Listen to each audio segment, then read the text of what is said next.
Good morning. Welcome back to my channel. It is currently around 7 in the morning. I usually get up between 6:30 and 7 and I have a mandatory out of bed by 7 rule, so I'm this close. It's really close to 7. It's really cold in here. Like I said, I just woke up. I'm just gonna film a little day in the life, see how much crafting I can get done today, but I also have a ton of other chores, so we'll play it by ear. Right now, I have to let this dog out before he has a panic attack, and then I need to eat breakfast, and then I usually will read my Bible while I eat, and I will then go into some journaling and prayer time. I am not the type of person to make my bed every morning. I know that everyone says that you should. I think it's a waste of time. So I'm just gonna leave it for now. Maybe later if it becomes more important. I might change my sheets or whatever, but for now, we're gonna ignore the bed. And it's fine. Like I said, plenty of other chores to occupy me, so it's gonna be okay, Bubba. So ignore the unmade bed, and I'm not going to make it. Onward.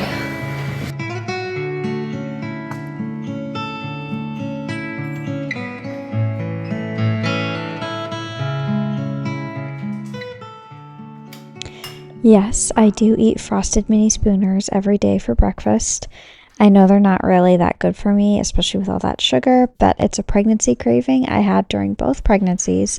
And honestly, having a quick and easy breakfast that I crave helps so much with my lingering morning sickness.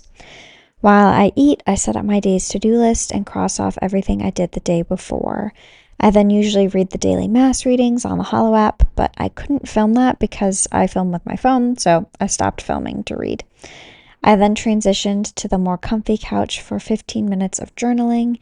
This is kind of my morning brain dump of everything that's on my mind or stressing me out. It gives me a chance to immediately confront anything before it has a chance to upset my day. Following this, I like to either just sit in prayer for a while or read a devotional. Right now I'm reading My Other Self by Clarence Ensler. It's a series of short but hefty letters, as though Christ was writing to the reader, whom he refers to as his other self. Honestly, 10 out of 10 would recommend. It gives me so much to chew on throughout the day. It helps me to meditate and to just really experience the presence of Christ throughout my day. It has been hugely fruitful for me this Lent, especially with a difficult pregnancy.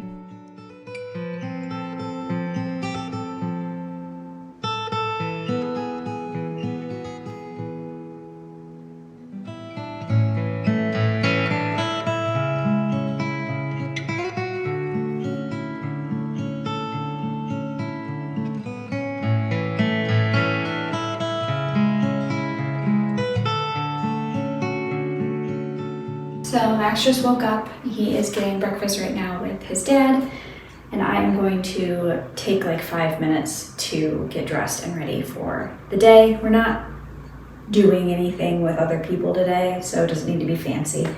Just clothes, a little makeup, rebraid my hair. That's what we're gonna do. I do not know what I want to wear today. So step 1 is contacts. Hair.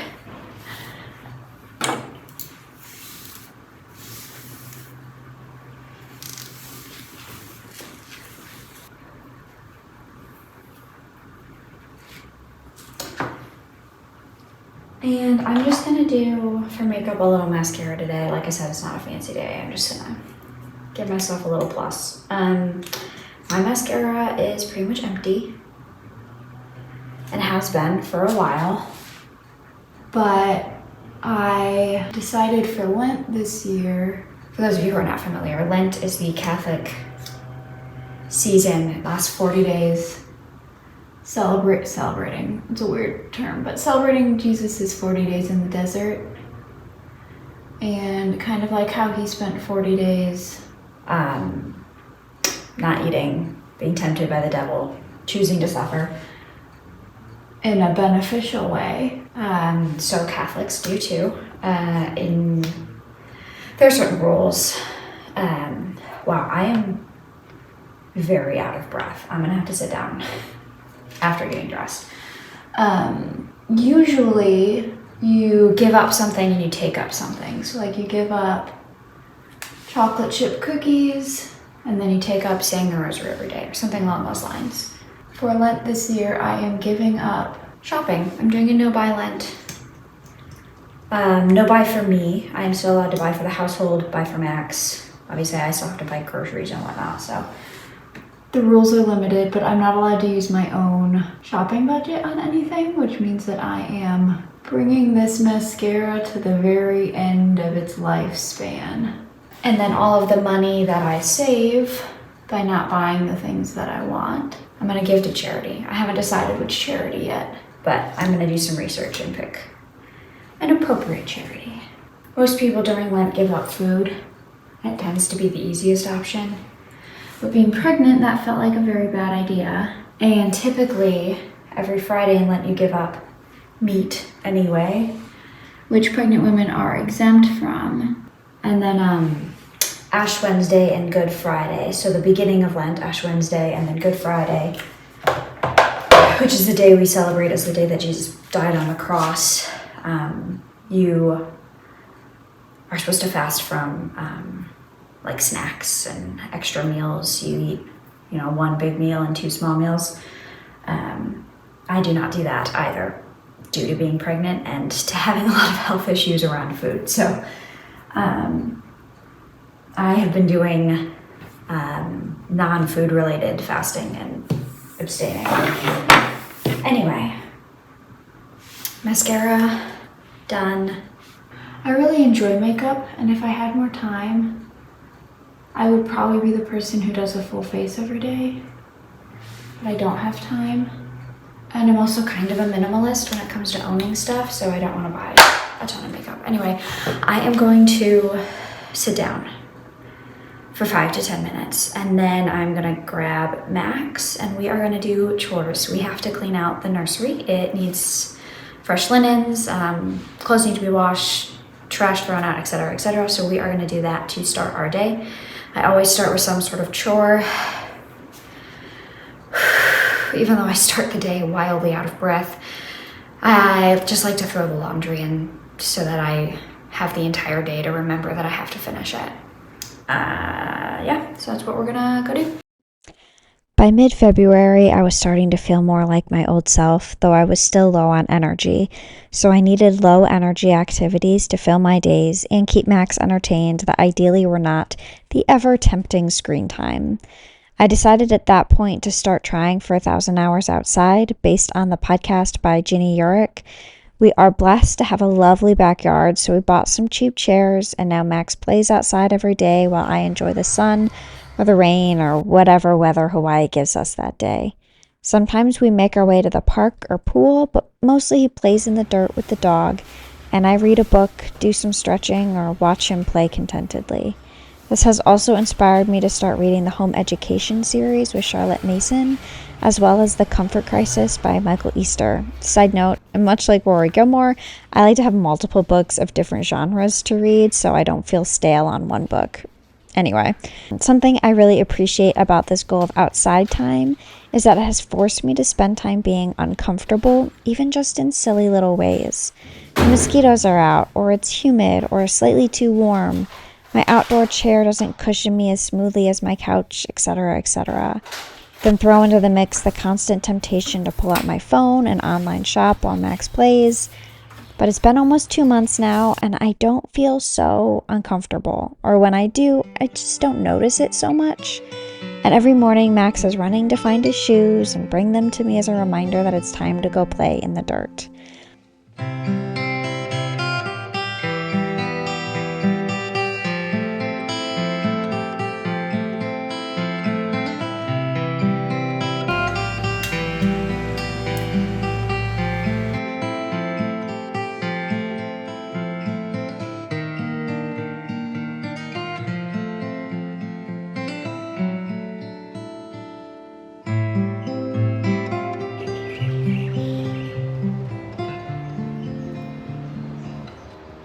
a snack every 10 a.m., 10:30-ish. And I really wanted a smoothie today. But I just don't think my bananas are ripe enough to make that happen. I don't know. I'm gonna have to wait a couple days. Yeah, you want a snack too? We can't do bananas. What should we do? Oh, okay, I'll follow you. Sourdough toast, peanut butter, and cacao nibs, 1 out. High calorie, keep baby happy. High protein, keep baby growing. Cacao, because it tastes like chocolate. But it also counts as a superfood. And to me, that's a win. Normally we would eat this outside, but because we're doing sticky peanut butter and Max is playing in the sandbox a lot today, we're eating it inside. Something that's hard to live with when being pregnant is the constant discomfort, and I am so constantly desiring ways to make that discomfort end. Just fix the problem or distract myself away from it with addictive and maladaptive habits like Instagram. And sometimes that's not a bad thing. I mean, a little KT tape can immensely help my carpal tunnel, some ginger water for the dehydration, even a little bit of evening TV time has been really relaxing. But then there's an accompanying frustration when I want to make the discomfort end and I can't. I think sometimes being used to comfort makes me less and less resilient to the reality of discomfort. And discomfort isn't bad for us.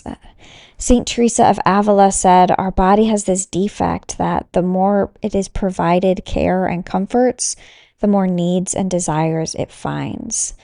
I lived years without AC and I was absolutely fine. But now that I have it available, I find it hard to leave the comfort of the cool room for the hot sunny day. I prefer the ease of entertainment to having to hunker down and experience every moment of every day.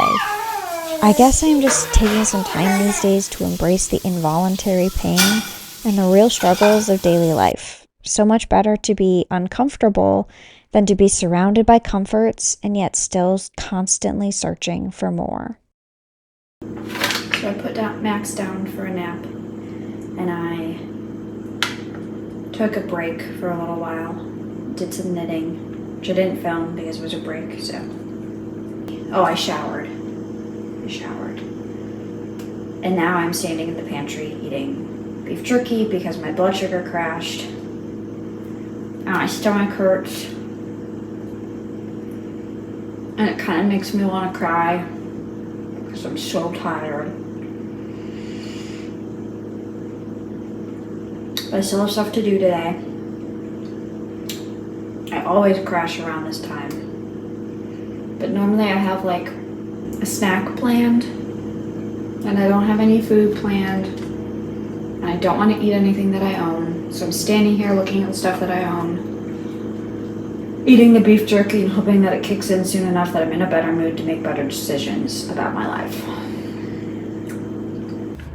Okay, I ate one of those little bumblebee tuna fish snack packs. Does somebody else have a go-to snack that's like the thing that they grab like they're an American soldier and it's the last copper out of Nam? Like it's just the thing that's gonna get me to the end point. That's tuna fish snack crackers for me. I'm obsessed. Anyway, I made some Earl Grey tea. It is a rainy, dreary, miserable day and I'm exhausted. It is too late for caffeine, but what doesn't kill you makes you stronger. So I'm gonna drink my caffeine and I am gonna finish. I have 1.5 inches left of this weaving before I can cut it off the loom. So I'm gonna finish my 1.5 inches. I'm gonna pray that Max does not wake up until I have finished my 1.5 inches. And then I'm gonna probably rest a little bit more. I don't know. It's too hot to drink. Okay, let me start with.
think here, folks? I think it looks pretty good.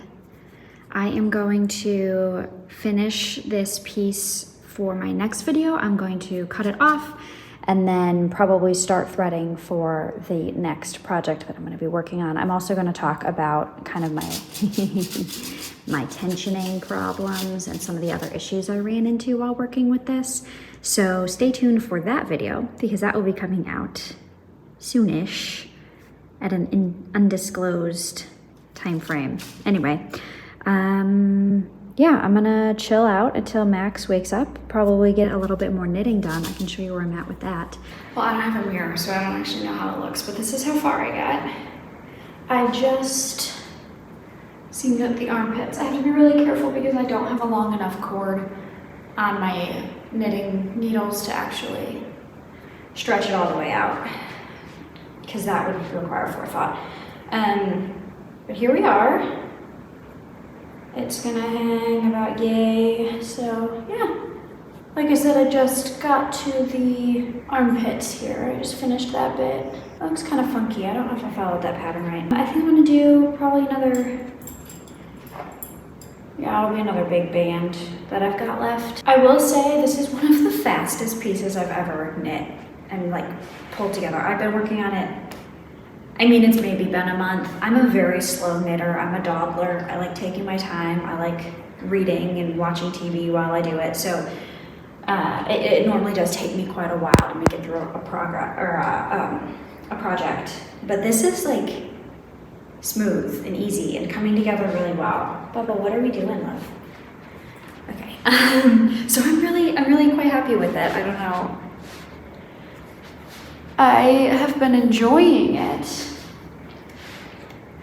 immensely, and I'm not gonna lie, a little part of me is saying you should definitely make another one. I'm using the Knitting for Olive Cotton Merino, and it's the perfect lightweight. It's so soft, it's so smooth, and I'm really excited about this shirt. I think it's gonna turn out really well.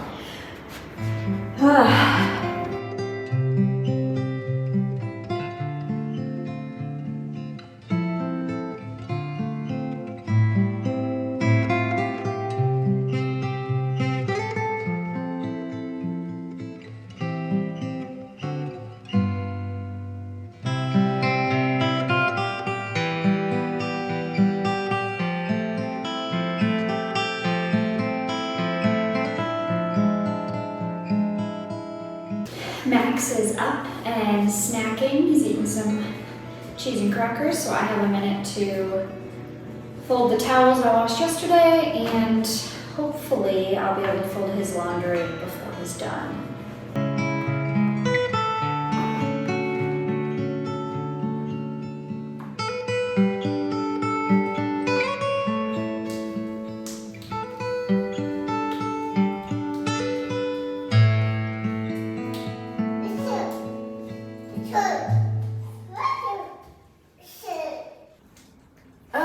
Okay, so it is 5:20. I took a 20-minute break that turned quickly into a 40-minute break. I'm on the last little shred of energy I have left. I'm gonna make dinner. My husband is on his way home. We're gonna eat dinner. We're gonna go for a walk. We're gonna say our rosary. And then we're gonna go to bed early. Yeah? Are we gonna do that? Maybe we'll watch a show. We'll put Max down, watch a show, go to bed. So that's the evening. I'm not gonna film it because it's family time. I don't film family time. Thank you for hanging out with me today, and I will catch you in the next one.